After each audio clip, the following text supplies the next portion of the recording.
আমার লাস্ট বয়ান কোথায় ছিল আপনারা জানেন? আমি সর্বশেষ বয়ান করেছি মদিনা শরীফে, মদিনাতুল মুনাওয়ারায়। আমার শেষ মাহফিল শেষ করে দেশে এসে জুমা পড়িয়েছি, ঈদ পড়িয়েছি, তারপর এখানে ওয়াজ এসেছি যে আকাশে উড়ার নাম অলিনা, আগুনের উপরে হাঁটার নাম অলিনা, পানি দিয়ে হেঁটে যাওয়ার নাম অলিনা। এগুলো জাদুঘররাও পারে। অলি হচ্ছে যার গোটা জিন্দেগি সুন্নতে মুস্তাফার উপরে চলবে, উনি হচ্ছেন অলি। এই কথা ওনাদের দরবারে। তো তাসাউফ, তাসাউফ কি? আপনি পীরের দরবারে কেন যাবেন? তাসাউফ নেওয়ার জন্য। তাসাউফ ইটস এ ফিলোসফি। 4টা অক্ষরে হয়, তা, সোয়াদ, ওয়াও, ফা।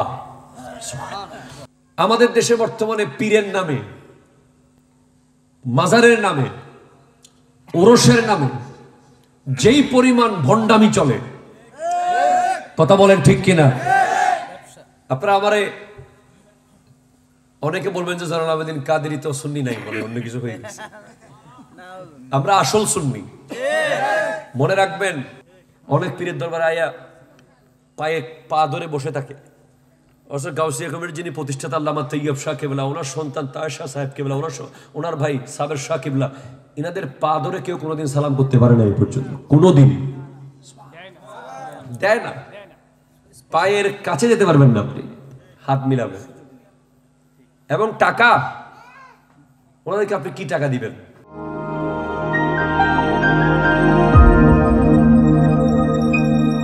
এটি বাংলাদেশ কসবা পশ্চিম ইউনিয়ন আকসিনা বাজার শাখার ব্যবস্থাপনায় আজকের এই আয়োজনে ডানে বামে সামনে পিছে যারা এই মুহূর্তে আমার কথাগুলো শুনছেন, I would like to request all of you, please concentrate. Mainly মাহফিল যারা আয়োজন করেছেন, আপনারা শুনবেন কথাগুলো। কারণ আমি যে জায়গা থেকে আসছি ওই জায়গাতেই গাউসিয়া কমিটি সৃষ্টি হয়েছে। মারহাবা বলেন না?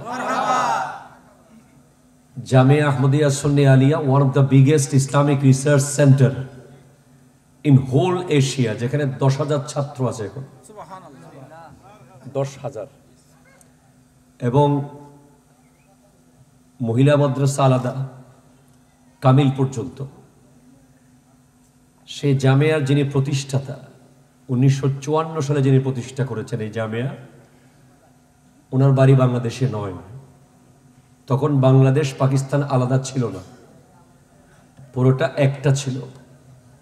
আল্লামা সৈয়দ আহমদ শাহ সিরিকুটি রহমতুল্লাহ আলাইহি, যিনি নবীজির 39তম আওলাদ, উনি কথা হবে না, হ্যালো, এক্সকিউজ মি, কথা হবে না। ওনাকে আল্লাহর নবী স্বপ্নে দেখিয়েছেন চট্টগ্রাম 16 শহর, ওই জায়গাটা, ওখানে সম্পূর্ণ জঙ্গল ছিল। মানুষ বছরকে বছর ওদিকে হাঁটতো না, শুধু জঙ্গল আর জঙ্গল, বাঘ ভাল্লুক থাকতো। কিন্তু ওনাকে স্বপ্নে দেখানো হয়েছে, ऐसी एक जगह आपको मिलेगा जो शहर भी नहीं होगा, गांव भी नहीं, যেটা শহরও হবে না, গ্রামও হবে না, মসজিদ भी होंगे, तालाब भी होंगे, যেখানে মসজিদ হবে, পুকুর থাকবে। উনি গোটা বাংলাদেশ ঘুরেছেন এই জায়গার খুঁজে। কোথাও সবাই দেখায়, হুজুর এই জায়গা নাকি, হুজুর এই জায়গা, হুজুর এই জায়গা নেই, এই জায়গা নেই। শেষে যখন ওই 16 শহর নেওয়া হলো, তখন উনি বলতেছেন, ये जगह मुझे दिखाई गई, यहां से इल्म की खुशबू आ रहा है। এই জায়গা আমাকে দেখানো হয়েছে, এখান থেকে কোরআনের, হাদিসের, ফিকার, ইলমে দ্বীনের খুশবু আসতেছে। সেই জামিয়ার ছাত্র আমি, সেই জামিয়ার ছাত্র আমার বাবা। সেই জামিয়া থেকে বর্তমান বাংলাদেশের 100 মাদ্রাসার অধ্যক্ষ ওই জামিয়ার ছাত্র, উপাধ্যক্ষ ওই মাদ্রাসার ছাত্র, মুহাদ্দিসিন ওই মাদ্রাসার ছাত্র। ওখানে এখন যারা পড়ছে প্রায় 10,000 ছাত্র পড়াশোনা করছে। আমি ওই মাদ্রাসার ছোট্ট একজন শিক্ষক খাদেম। এই মাদ্রাসা এমন এক অলৌকিক মাদ্রাসা, যেই মাদ্রাসায় কেউ না পড়ালেও আলেম হয়ে যাবে। কারণ যখন হুজুর কিবলা দাদা হুজুর এই মাদ্রাসা বানানোর জন্য এরকম মজলিসে বসলেন খোলা আকাশের নিচে, যে कैसे बनेगा, উনি তো পাকিস্তানের মানুষ, উর্দু, इतना रुपया कहाँ से आएगा, कैसे बनाऊंगा। তো আঞ্জুমান এর একজন মেম্বার বলছেন, হুজুর আমরা টিনের মাদ্রাসা বানাই। তো হুজুর বলছেন नहीं, ये दीवार का मदरसा होगा, মানে বিল্ডিং হবে। তো অন্যজন বলছেন হুজুর এখানে টাকা পয়সা কেমনে আসবে। হুজুর বলছেন इस मदरसा में कौन रुपया देगा, कौन पढ़ेगा, कौन पढ़ाएगा, कौन इसका खिदमत करेगा, ये मदीना वाला के साथ बातचीत हो गया।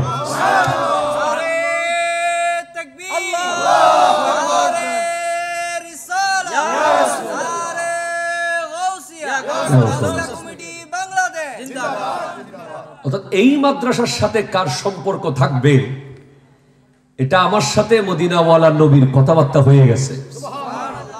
আজকে এই এক মাদ্রাসার টাকা দিয়ে বাংলাদেশে প্রায় 200 মাদ্রাসা চলতেছে। এখানে না, সর্বশেষ আমি দেখে এসেছি সুন্দরবনের আধা কিলোমিটার আগে সাতক্ষীরা, যেখানে মাদ্রাসায়ে তৈয়বিয়া তাহিরিয়া মাদ্রাসা বিশাল, সেটা সাতক্ষীরা জেলায় 4 বার গত 4 বছর ধরে দাখিলে 1 নম্বর। ওই মাদ্রাসা এখানেও আছে, থাকবে, হবে। শোনেন এবার, আমাকে আপনারা যতটুকু চিনেন, আমি কোনো অন্ধ ভক্ত হই না। আমি 2013, 14, 15 3 বছর বাংলাদেশের 64 জেলায় সমস্ত মাজার, সমস্ত খানকা, সমস্ত দরবার ভিজিট করেছি। আমি কামিল হাদিস, ফিক, তাফসির 3 বিষয়ে কামিল করেছি এবং চট্টগ্রাম বিশ্ববিদ্যালয় থেকে হিস্ট্রিতে অনার্স মাস্টার্স করেছি। আমার এমফিলের কাজ চলছে। আমি কেন এই দরবারের সাথে সম্পৃক্ত? কারণ আমি দেখেছি, আমি ক্লাস 7 থেকে জামিয়াতে পড়ি। এখন আমার লেখাপড়া শেষ হয়েছে গত 8 বছর আগে। আমি 8 বছর ধরে শিক্ষক। এই পিরিয়ডের মধ্যে আমি 1 মিনিট শরীয়ত বিরোধী কোনো কিছু দেখি নেই। এখানে ভণ্ডামির কোনো প্রশ্রয় নাই। আপনারা কিছু মনে করবেন না, ক্লিয়ার বুক ফুলিয়ে আমরা বলতে পারি, এই আল্লামা সৈয়দ আহমদ শাহ সিরিকুটি রহমতুল্লাহ আলাইহি বাংলাদেশে এসেছেন কেন, বা এখানে মাদ্রাসা কেন বানিয়েছেন? প্রথম প্রশ্নের উত্তর হচ্ছে আল্লাহ চেনানোর জন্য, মানুষকে আল্লাহ দেখানোর জন্য। আমাদের দেশে বর্তমানে পীরের নামে, মাজারের নামে, ওরসের নামে যেই পরিমাণ ভণ্ডামি চলে, কথা বলেন ঠিক কিনা? আপনারা আমারে অনেকে বলবেন যে জালাল আবেদিন কাদেরী তো সুন্নি নাই, বলে অন্য কিছু হয়ে গেছে। আমরা আসল সুন্নি। মনে রাখবেন, ওরসের নামে নারী পুরুষের অবাধ মেলামেশাকে আমরা হারাম মনে করি, মাজারের নামে ব্যবসাকে আমরা হারাম মনে করি। এরপরে আপনার একমাত্র আল্লাহ ছাড়া অন্য কাউকে সিজদা দেওয়াকে হারাম হারাম হারাম মনে করি। জিকিরের নামে লাফালাফি, ওয়াজের মাঠে হাসাহাসি, নাসানাসি, কুদাকুদি, এগুলোকে আমরা কোনোভাবেই ইসলাম সম্মত মনে করি না। এটা জামিয়ার আদর্শ, এটাই। জামিয়া আহমদিয়া সুন্নিয়া আলিয়ার মাঠে আমি আপনাকে ইনভাইট করছি, আপনি যেই দলের হন, যেই মতের হন, যেই পীরের হন, যেই নেতার হন, যেই রাজনৈতিক দলের হন, আপনি জামিয়াতে এসে আমার সাথে 1 কাপ চা খান, আধা ঘন্টা সময় দেন, আপনি ইনশাআল্লাহ জানতে পারবেন বাংলাদেশের বুকে একটা সঠিক কোরআন সুন্নাহ চর্চার কেন্দ্র রয়েছে চট্টগ্রাম 16 শহর। আমি এখন ওইদিকে আর গেলাম না, অনেক কথা, যেহেতু আমি জানতাম না যেখানে আমার কথা বলতে হবে, তাইলে আমি আরো আগে চলে আসতাম। আমারে বলছে 5 মিনিট সময় দিবেন শুধু। এখন থেকে 5 মিনিট মানে আমি আধা ঘন্টা ধরে রাখবো আর কি সামনে থেকে, আর আধা ঘন্টা বলে তখন 1 ঘন্টা ধরে রাখবো, শুধু ডবল ধরবো আর কি। তো এখন যে গাউসিয়া কমিটি কেন, দেখেন যারা মাদ্রাসায় পড়েছে তারা তো জামিয়ার ছাত্র, অথবা মোহাম্মদপুর তৈয়বিয়ার ছাত্র, অথবা খিলগাঁও তাহেরিয়ার ছাত্র, যেখানে এই ঘুরে ফিরে এই মাদ্রাসাগুলো তো আছে সারা বাংলাদেশে। যারা স্কুলে পড়েছে, যারা কলেজে পড়েছে, যারা ইউনিভার্সিটিতে পড়েছে, তাদের কি হবে? তাদেরকে তো ইহুদি নাসারারা বিভিন্ন প্রলোভন দেখিয়ে দিন থেকে দূরে নিয়ে যাচ্ছে, ঠিক কিনা কথা বলেন? 24 ঘন্টা হাতের মধ্যে internet, mobile, game, TikTok, Facebook, YouTube, Barcelona, Real Madrid, Argentina, Brazil, cricket, কথা বলেন ঠিক কিনা কথা বলেন? এইভাবে যুব সমাজকে প্রতিনিয়ত দিন থেকে বহু বহু দূরে নিয়ে যাওয়া হচ্ছে। আর এই বিষয়টা ভেবেছেন আল্লামা সৈয়দ মোহাম্মদ তৈয়ব শাহ রহমতুল্লাহ আলাইহি, যিনি আল্লামা সিরিকুটির সন্তান, যিনি মাতৃগর্ভের ওলি। মাতৃগর্ভের ওলি কেমনে বুঝলাম? কারণ হচ্ছে উনি জন্মের আগে, আল্লামা তৈয়ব শাহ কিবলা রহমতুল্লাহ আলাইহি জন্মের আগে ওনার আব্বাজান আল্লামা সিরিকুটি, যিনি জামিয়ার প্রতিষ্ঠাতা, উনি গেছেন ওনার পীরের দরবারে খাজা আব্দুর রহমান চৌরবির কাছে। খাজা আব্দুর রহমান চৌরবি রহমতুল্লাহ আলাইহি কে? যিনি একদিনও মাদ্রাসায় না পড়ে শুধু আলিফ বা তা সা জিম হা খ দাল, এর দাল পর্যন্ত পড়ে যিনি 30 পারা আরবিতে দরুদ শরীফের কিতাব লিখেছেন। আমাদের দরবারের অথেন্টিসিটি আপনি যদি ট্রাই করতে চান, এটা যে দরবার হক, এখানে যে সঠিক কোরআন সুন্নাহ চর্চা হয়, এটার পিউরিটি যদি আপনি যাচাই করতে চান, আপনি প্রথমে দেখবেন যে এখানকার যিনি মূল খাজা আব্দুর রহমান চৌরবি খিজরি আলবি, উনি হচ্ছেন আব্দুল কাদের জিলানী রহমতুল্লাহ আলাইহির খলিফা। ওনার খলিফা হচ্ছেন আল্লামা সিরিকুটি, যিনি জামিয়া বানিয়েছেন। ওনার খলিফা হচ্ছেন আল্লামা তৈয়ব শাহ কিবলা, যিনি গাউসিয়া কমিটি বানিয়েছেন। ওনার খলিফা হচ্ছেন আল্লামা সৈয়দ মোহাম্মদ তাহের শাহ সাহেব কিবলা, যিনি বর্তমান দায়িত্বে। তো খাজা চৌরবির 30 পারা আরবিতে দরুদ শরীফ লিখেছেন। আরবের মানুষ পর্যন্ত অবাক হয়ে বলেছে যে এক আজনবী কেসে আরবি ইতনা আজিম কিতাব লিখতে হ্যাঁ। তারা অবাক হয়ে বলতেছে যে এরকম অনারব কিভাবে এরকম আরবিতে কিতাব লেখে, এবং 30 পারার মধ্যে একটা শব্দ ভুল আরবের বড় বড় মুহাদ্দিসরা বের করতে পারে নাই। এটা সম্পূর্ণ একটা কারামত। সুবহানাল্লাহ জুড়ে বলেন। এটার থেকে প্রমাণ হয় যে এই সিলসিলা হক। সুবহানাল্লাহ বলেন। আসেন এখন গাউসিয়া কমিটি। আমি আপনাদের এখানে আসার আগে আমার লাস্ট বয়ান কোথায় ছিল আপনারা জানেন? আমি সর্বশেষ বয়ান করেছি মদিনা শরীফে, মদিনাতুল মুনাওয়ারায়। আমার শেষ মাহফিল শেষ করে দেশে এসে জুমা পড়িয়েছি, ঈদ পড়িয়েছি, তারপর এখানে ওয়াজ এসেছি। এর আগে মাহফিল করেছি মদিনা শরীফের মদিনাতুল মুনাওয়ারার আগের দিন মাহফিল ছিল 2 দিন আগে দাম্মাম, আরেকটা প্রোগ্রাম ছিল রিয়াদ, আরেকটা ছিল দোয়াদমি। সবগুলো গাউসিয়া কমিটির প্রোগ্রাম ছিল। গাউসিয়া কমিটি ব্রাহ্মণবাড়িয়াতে না শুধু, এখন গাউসিয়া কমিটি আমেরিকাতেও আছে, গাউসিয়া কমিটি ইউরোপে, গাউসিয়া কমিটি আপনার আবুধাবিতে, দুবাইতে, সৌদিতে, লন্ডনে, এবং অবাক হবেন মসজিদে নববীতে, যেখানে সৌদি সরকার ইফতার করায় 5 লাখ মানুষ এট এ টাইম, সেখানে একটা সুফরা আছে, মানে দস্তরখানা, যেটা গাউসিয়া কমিটির দস্তরখানা। ওখানে গাউসিয়া কমিটি খাবার দেয়, সৌদি সরকারও দেয়, গাউসিয়া কমিটির ভাইয়েরাও দেয়, এবং যারা এতেকাফ মসজিদে নববীতে থাকে তাদেরকে সেহরির ব্যবস্থা করে গাউসিয়া কমিটি বাংলাদেশ। কারণ এইটা কোনো রাজনৈতিক সংগঠন নয়।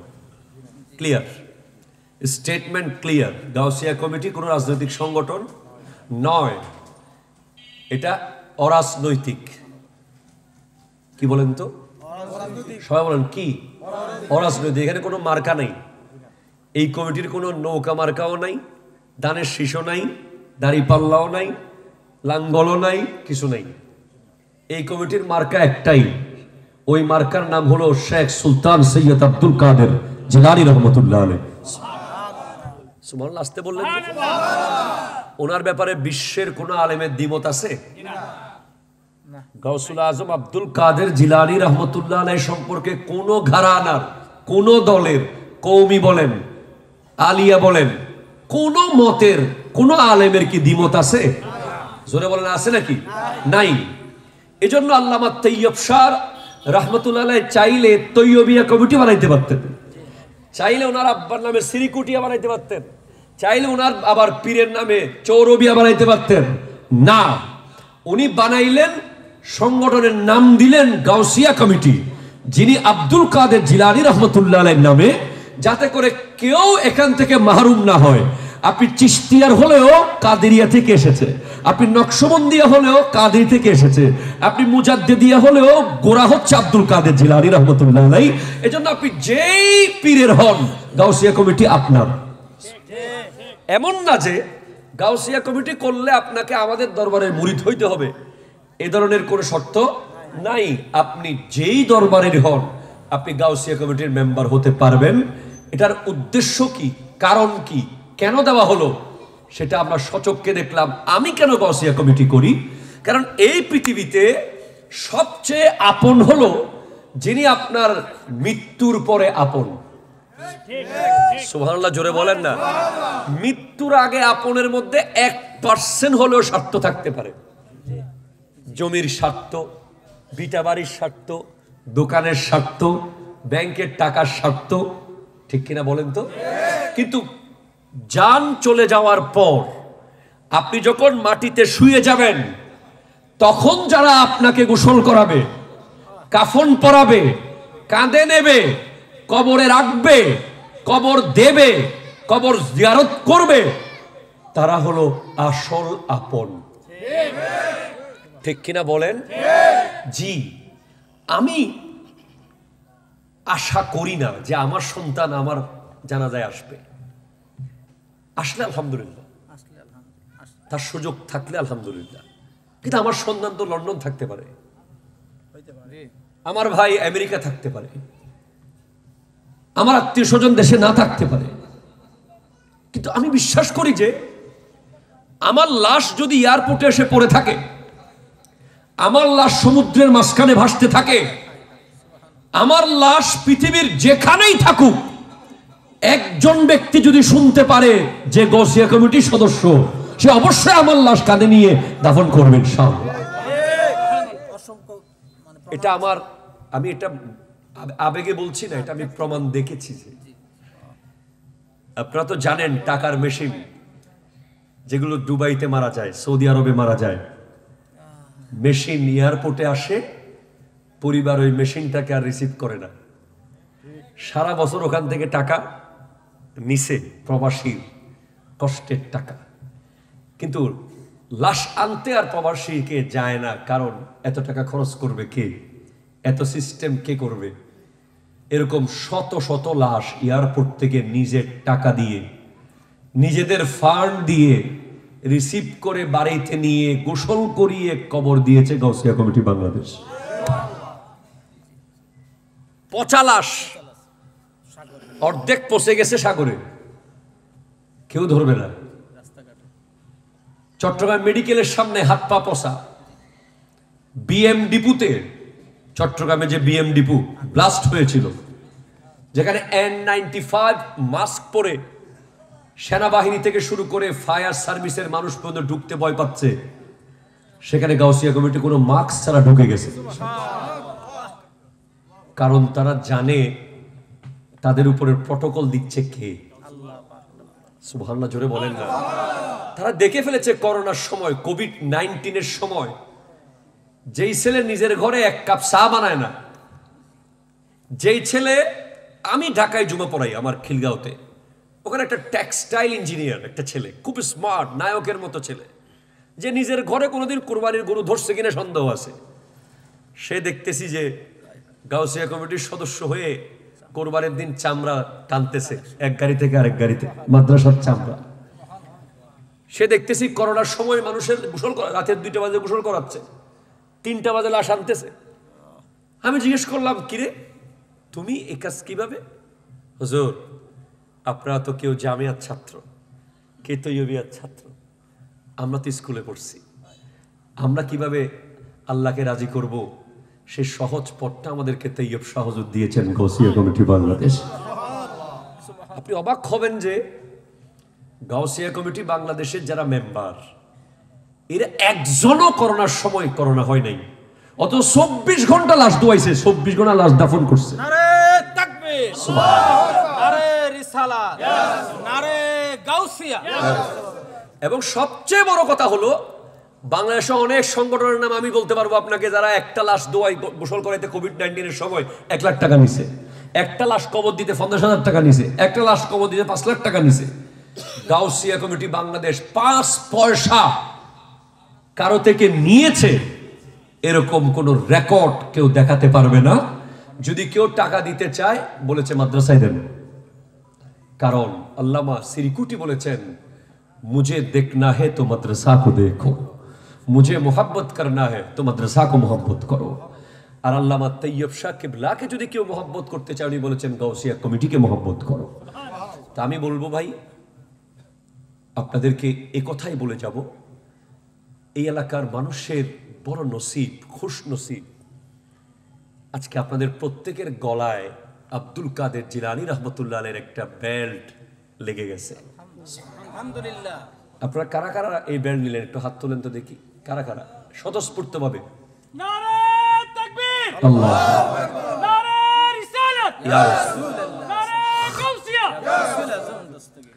আমাকে একটা দাওয়াত দেওয়ার জন্য মিনিমাম 1 বছর আগে দাওয়াত দিতে হয়, আপনাদের দোয়া, এটা আমার কোনো কোয়ালিটি না।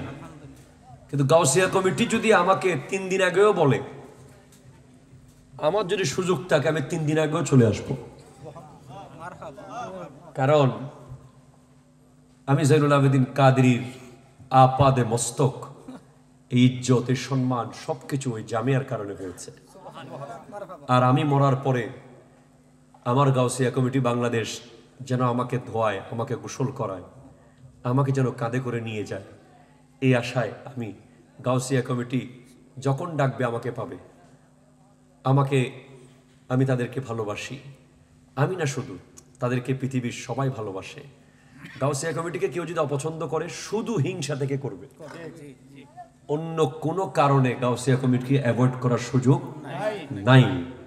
গাউসিয়া কমিটির যারা অনুসারী, তারা পীরের দরবারে বিরিয়ানির জন্য যায় না, তারা পীরের দরবারে একটা সেলফি তোলার জন্য যায় না, তারা পীরের দরবারে যাইয়া 1 বোতল পানি পরা নেওয়ার জন্য যায় না। গাউসিয়া কমিটির অনুসারীরা পীরের দরবারে যায় তাসাউফ। জোরে বলেন সুবহানাল্লাহ বলেন। আমরা অনেকে জানি না আসলে পীরের দরবারে কেন যেতে হবে। পীরের দরবারে মানুষ, হুজুরের দরবারে আসছি, আরে বাবা হুজুর কেবলার পীর সাহেব হুজুরের কাছে আসছি, আইয়া ছবি টবি তুললা শেষ। অনেক পীরের দরবারে আইয়া পায়ে পা ধরে বসে থাকে। অথচ গাউসিয়া কমিটির যিনি প্রতিষ্ঠাতা আল্লামা তৈয়ব শাহ কিবলা, ওনার সন্তান তাহের শাহ সাহেব কিবলা, ওনার ভাই সাবের শাহ কিবলা, এনাদের পা ধরে কেউ কোনোদিন সালাম করতে পারে না এই পর্যন্ত, কোনোদিন দেয় না। পায়ের কাছে যেতে পারবেন না আপনি, হাত মিলাবেন। এবং টাকা, ওনাদেরকে আপনি কি টাকা দিবেন? পীরে বাঙ্গাল সাবের শাহ কিবলা, উনি পাকিস্তানের সিনেট সদস্য, ওনাদের সন্তান, ওনাদের পরিবারের কেউ ব্যারিস্টার, কেউ ম্যাজিস্ট্রেট, কেউ ডাক্তার, কেউ চেয়ারম্যান, বিশাল আজিমুশান। তা আমাদের বাংলাদেশে অনেকে বলে পাকিস্তানে কেউ চিনে না, বাংলাদেশে আসে এই সেই। তা আমি মসজিদ নববীর ভিতরে রিয়াজুল জান্নার পাশে বসে আছি, ওখানে এক পাকিস্তানি ব্যক্তি লম্বা। তো আমি কৌতূহলবশত জিজ্ঞেস করতেছি, ভাই আপ কাহা সে? উনি বলে শিয়ালকুট সে হো, পাকিস্তানের একটা জায়গার নাম হচ্ছে শিয়ালকুট। আমি বলতেছি ভাই এক সওয়াল है आपसे, क्या आप पीर साबिर शाह को पहचानते हैं?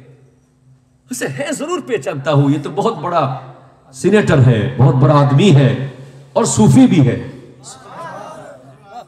এখন আমার ভিতরে শক্তি আসলো, এবার জিজ্ঞেস করলাম আমার হুজুর কেবলা যিনি বর্তমান মৌজুদা তয়েশা সাহেব কেবলা, যদি যাকে দেখলে আমার এক বন্ধু চট্টগ্রাম বিশ্ববিদ্যালয়ে সে শিবিরের কর্মী ছিল, জামাতের অনুসারী, তো তাকে আমি একবার নিয়ে গেলাম জামিয়ার মাঠে, এই যে তুই আমার হুজুর কেবলার চেহারার দিকে তাকাইয়া যদি ওনার বিরোধিতা করতে পারস করিস। তো সে গেছে, যাইয়া যখন তয়েশা হুজুর কেবলাকে দেখছে, সে বলতেছে আল্লাহ শপথ করে বলছে উনি আল্লাহর ওলি।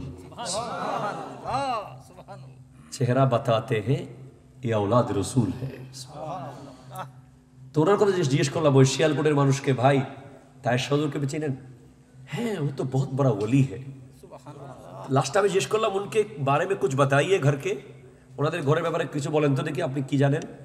যে इस दौर में किसी ने अगर सहाबियों का घर देखना चाहे, सहाबियों का खाना पीना देखना चाहे, सहाबियों का मुआमलात देखना चाहे, तो सिरकुट शरीफ जाए, उनके घर चला जाए। উনি বলছেন বর্তমান যুগে যদি সাহাবীদের সংসার জীবন, সাহাবীদের জিন্দেগি দেখতে চায়, তারা যেন ওই তাহের হুজুরের বাড়িতে চলে যায়। ওখানে কোনো দান বাক্স নাই। সিরিকুট শরীফে আপনি যদি যান, পৃথিবীতে এমন কোন দরবার আছে দান বাক্স ছাড়া? নাই, সব জায়গাতে আছে। পারবেন দেখাইতে? একমাত্র ওখানে গিয়ে দেখবেন যে কোনো দান বাক্স আপনি খুঁজে পাবেন না। এক, দুই, ওখানে পাকিস্তানের সিরিকুটে আপনি যদি যান দেখবেন যে কোনো খাদেম নাই। পীরের দরবারে খাদেম থাকবে না ভাই, পীর সাহেব চেয়ারে থাকবে, ডানে একজন খাদেম, বামে একজন, একজন পান নিয়ে দাঁড়াই থাকবে আর একজন পানের ফিসকি নিয়ে দাঁড়াই থাকবে। স্বাভাবিক ব্যাপার এটা। কিন্তু ওখানে যার জন্য বাংলাদেশের 70 লাখ মানুষ এক জায়গায় হয়, বাড়ারও বিগুলাফল, যার যিনি মুখ থেকে বললে মানুষ টাকা না জীবনটা দিয়ে দিবে। এই দেশে প্রায় 2 কোটি মুরিদ যার, সৈয়দ মোহাম্মদ তহের শাহ সাহেব কেবলা বর্তমান পীর সাহেব, উনি নিজে ভাতের জাম মাথায় নিয়ে মুরিদদেরকে খাওয়ায়। পাকিস্তান গেলে নিজে মশারি টাঙ্গাইয়া দেয়, নিজে রাত্রেবেলা এসে 3 বার চেক করে। ওনার সন্তান আহমদ শাহ কেবলা, আল্লাহু আকবার, কত বড় মাপের ওলি যে হচ্ছে ভাই, এসি ছাড়ে না এসি। একবার জিজ্ঞেস করা হলো হুজুর সৌদি আরবে, হুজুর এসি স্টার্ট করো? নেই। হুজুর কেন?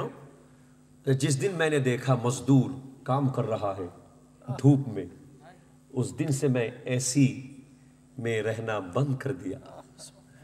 উনি বলছেন যেদিন আমি দেখলাম যে কঠিন রোদের ভিতরে মজদুররা কাজ করছে জমিতে, ঘামতেছে, তারপর থেকে আমি এসি চালাই না। উনি নিজে বাজারে গিয়ে এরকম পিছনে কতগুলো গাড়ি থাকে না, পিছনে জায়গা থাকে যে মালপত্র নেওয়ার, ভ্যান টাইপের গাড়ি, এই গাড়ি নিজে চালায়া বাজারে যায়, বাজার করে নিয়ে আসে। আমরা এখান থেকে কেউ গেলে এয়ারপোর্টে, ওনারা নিজেরা গিয়ে এয়ারপোর্টে নিজেরা ড্রাইভ করে মুরিদকে নিয়ে আসে। বাংলাদেশ থেকে কেউ গেলে একদিনে বেশি থাকতে চায় না, কারণ হুজুররা নিজেরা খেদমত করেছে। চা নিজে বানায়, বিস্কিট নিজে দেয়, ভাত নিজে বেড়ে দেয়, কোনো খাদেম নাই। এর চেয়ে আর কোন নিখুঁত তরিকত আপনি পাবেন? আরেকটা এমন কথা, এমন একটা নিখুঁত তথ্য আছে, 2 ভাই পীর। কয় ভাই? 2 ভাই, তহের শাহ, সাবের শাহ। বাংলাদেশে এমন একটা দরবার দেখান, পৃথিবীতেও বিরল হবে, 2 ভাই যখন পীর হয়েছে মুরিদ নিয়ে টানাটানি শুরু হয়েছে। একজন ডানে টানে, একজন বামে টানে। গরু একটা আসলে একজন আদা এদিকে টানে, আরেকটা ওদিকে টানে। অথচ সাবের শাহ হুজুর কিবলা এখন পর্যন্ত উনি সিনেটর, উনি ঘর থেকে বের হওয়ার সময় গাড়ি ভাড়াটা বড় হুজুর থেকে নিয়ে যায়। ওখানে কোনটা কার ছেলে, কে সাসা কে বাপ বোঝা যায় না। সাবের শাহ হুজুর কিবলা আসার সময় তার হুজুরের সন্তানকে নিয়ে আসে সফরে।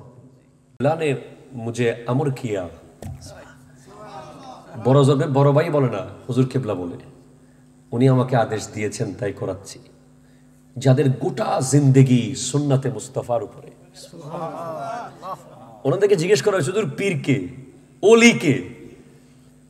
ওনারা বলেছেন, ওনার দাদাও বলেছেন, ওনার বাবাও, সবাই একই কথা বলেছেন যে আকাশে উড়ার নাম অলিনা, আগুনের উপরে হাঁটার নাম অলিনা, পানি দিয়ে হেঁটে যাওয়ার নাম অলিনা। এগুলো জাদুঘররাও পারে। অলি হচ্ছে যার গোটা জিন্দেগি সুন্নতে মুস্তাফার উপরে চলবে, উনি হচ্ছেন অলি। এই কথা ওনাদের দরবারে। তো তাসাউফ, তাসাউফ কি? আপনি পীরের দরবারে কেন যাবেন? তাসাউফ নেওয়ার জন্য। তাসাউফ ইটস এ ফিলোসফি। 4টা অক্ষরে হয়, তা, সোয়াদ, ওয়াও, ফা। তা দিয়ে হলো তওবা। আমাদের দরবারের প্রথম কাজ হচ্ছে তওবা করানো। या अल्लाह हम तौबा करते हैं तमाम गुनाहों से, छोटे या बड़े, जितने गुनाह हमने किए हैं सबसे तौबा करते हैं। आइंदा के लिए वो काम करेंगे जिससे अल्लाह रसूल राजी हो, वो काम नहीं करेंगे जिससे अल्लाह रसूल नाराज हो। আমরা 2 ঘন্টা ওয়াজ করে একটা মানুষকে নামাজি বানাইতে পারি না, অনেক কষ্ট হয়ে যায়। আর হুজুর 2 মিনিট শুধু বলে এই কথা। হাজার হাজার সন্ত্রাসী, আসামি, মাদকাসক্ত, বেনামাজি দাড়ি রেখে নামাজি হয়ে যায়, আমরা চোখে দেখেছি। তো এই তওবা, তওবার উপরে থাকা অনেক কঠিন। তওবা আমরা প্রতিদিন করি, আল্লাহ মাফ করো, আল্লাহ মাফ করো, আবার পরের দিন একই। কিন্তু আসল তওবা হলো যেই তওবা করার পরে ওই গুনাহ আর কোনোদিন করেন নাই, ওটাই হলো তওবা। এটা অনেক লম্বা কথা আছে এখানে মাঝখানে। তওবার সিঁড়িতে যদি আপনি, তওবার মাঠে যদি আপনি ঠিকভাবে থাকতে পারেন, এটা অনেক কাঁটাযুক্ত। এখানে আপনি তওবা করার পরে দেখবেন বন্ধু কমে যাবে, আত্মীয় কমে যাবে, মোটরসাইকেলের পার্টনার কমে যাবে, দেখবেন আপনার আশপাশ থেকে মানুষ সরে যাবে, কারণ আপনি সবকিছু আর করতে পারবেন না আগের মতো। আপনি তওবা করেছেন। আপনি এটা খেতে পারবেন না, কোরআন সুন্নাহ অনুযায়ী আছে কিনা দেখতে হবে। আপনি ওটা বলতে পারবেন না, কোরআন সুন্নাহ অনুযায়ী কথাটা ঠিক আছে কিনা আগে ভাবতে হবে। তওবা করেছেন। এরপর সেকেন্ড স্টেজ হচ্ছে সাফা। সাফা মানে ট্রান্সপারেন্সি, স্বচ্ছতা। আপনার কলব তওবার পানি ঢালতে ঢালতে ঢালতে একেবারে নিখুঁত হয়ে গেছে, যেখানে না কোনো হিংসা, না বিদ্বেষ, না কোনো ঘৃণা, না কোনো খেয়ানত, না কোনো মিথ্যা, নাই, পবিত্র। এটার উপর থাকতে থাকতে 3 নম্বর স্টেজ হচ্ছে ভিলায়ত। এই দরবারের লক্ষ লক্ষ মুরিদ ওলি নিজেও জানেন না। শেরে মিল্লাত মুফতি ওবায়দুল হক নঈমী রহমতুল্লাহ আলাইহি, গোটা বাংলাদেশে শ্রেষ্ঠ মুফতি, কোনো সন্দেহ নাই। ওনার মতো ব্যক্তি এই দরবারের মুরিদ। বর্তমান পৃথিবীর 3 জন মুহাদ্দিসের মধ্যে একজন হবে আল্লামা হাফেজ সুলাইমান আনসারী, যিনি 17,000 কিতাব পড়েছেন লাইব্রেরি। 17,000 কিতাবের, জামিয়া লাইব্রেরিতে 17,000 কিতাব আছে। লাইব্রেরিয়ান বলতেছে 17,000 কিতাবের প্রত্যেকটা একবার যিনি উল্টাইছেন উনি হাফেজ সুলাইমান আনসারী, জামিয়ার বর্তমান শাইখুল হাদিস। উনি এই দরবারের মুরিদ। মোহাম্মদ, ওনাদের এক একজনের কাছে 14-15টা করে পীরের কি আছে, খেলাফত আছে। এগুলো ডেক্সের ভিতরে ঢুকাই রাখছে, কোনোদিন বের করে না। মোহাম্মদপুর তৈয়বিয়ার যিনি বর্তমান অধ্যক্ষ আল্লামা জসিমউদ্দিন আল আজহারি, উপাধ্যক্ষ আল্লামা আবুল কাশেম মোহাম্মদ ফজলুল হক, যিনি চ্যানেল আইতে নিয়মিত প্রোগ্রাম করেন, এনারা এই দরবারের মুরিদ। আপনি বাংলাদেশে আর কোনো দরবার দেখাইতে পারবেন না যেখানে এতগুলো আলেম, এতগুলো মুফতি। হুজুর যখন আসে স্টেজে না, নিচে বসে থাকে বাংলাদেশের প্রায় 500 থেকে 1000 মুফতি আর মুহাদ্দিস। যখন হুজুর আসে চেয়ারে বসে না। তো এই ভিলায়ত 3 নম্বর স্টেজ হচ্ছে ভিলায়ত। তওবা, সাফা, ভিলায়ত। ভিলায়তের মধ্যে যেতে পারলে আল ওয়ালিয়ু হুয়া সাবিরু তাহতাল আমরে ওয়ান নাহি। ওলি তাকে বলে, ওই যে বললাম, যে আল্লাহর আদেশ এবং নিষেধের উপর অটল থাকে, যে সুন্নাহর উপর অটল থাকে। তারপরে 4th স্টেজ হচ্ছে ফানা, ফা দিয়ে ফানা ফি শেখ হয়ে যাওয়া, আল্লাহর জন্য নিজেকে বিলীন করে দেওয়া। একটু জোরে বলেন সুবহানাল্লাহ। তো আমি আপনাদেরকে শেষ কথা এটাই বলে যাই, যদি আপনি অন্য কোনো সংগঠন পান, যে সংগঠন আপনাকে আজকে থেকে 10 বছর পর মারা গেলে যেখানেই মারা যাবেন সেখান থেকে এনে আপনাকে আদর সোহাগ করে কবরে রাখবে, নিশ্চয়তা দিতে পারবে, আপনি ওই সংগঠনের মেম্বার হয়ে যান। আপনার গৌসিয়া কমিটি হতে হবে কোনো কথা নাই। কিন্তু যদি না পান, আপনার জন্য গাউসিয়া কমিটি বাংলাদেশ খোলা আছে। আপনি নামটা শুধু লিখিয়ে রাখেন, আপনি মরার পরে দেখবেন আপনার কবরের চারপাশে কারা দাঁড়িয়ে আছে। আল্লাহ বুঝার তৌফিক দান করুন। ইনশাআল্লাহ ভবিষ্যতে আরো অনেক কথা বলবো। যে কোনো প্রশ্ন আমাকে করবেন। স্টেট ফরওয়ার্ড স্টেটমেন্ট, এই দরবার, এই মাদ্রাসা, এই এদারার সাথে ভণ্ডামির কোনো সম্পর্ক নাই, কখনো ছিল না।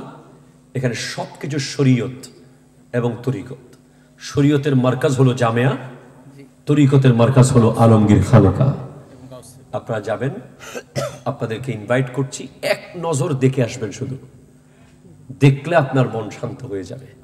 এটা এত সুন্দর এদারা, রুহানি এদারা। আর সন্তান ভর্তি ছাত্র তো আসলে ভর্তি করানো খুবই কঠিন। গতবার 5,000 ছাত্র ভর্তি পরীক্ষা দিয়েছে, তার মধ্যে মাত্র নিতে পেরেছি আমরা 5 থেকে 700 জন। আগামীবার কতজন দেয় আল্লাহ জানে ভর্তি পরীক্ষা। এই মাদ্রাসায় পড়লে, ঢুকতে পারলে ইনশাআল্লাহ আলেম হয়ে যাবে। এত কঠিন কড়া পড়ালেখা। তো যাই হোক, আজকে ঘরোয়াভাবে কথা বললাম, ভবিষ্যতে আরো বড় আয়োজন করবেন।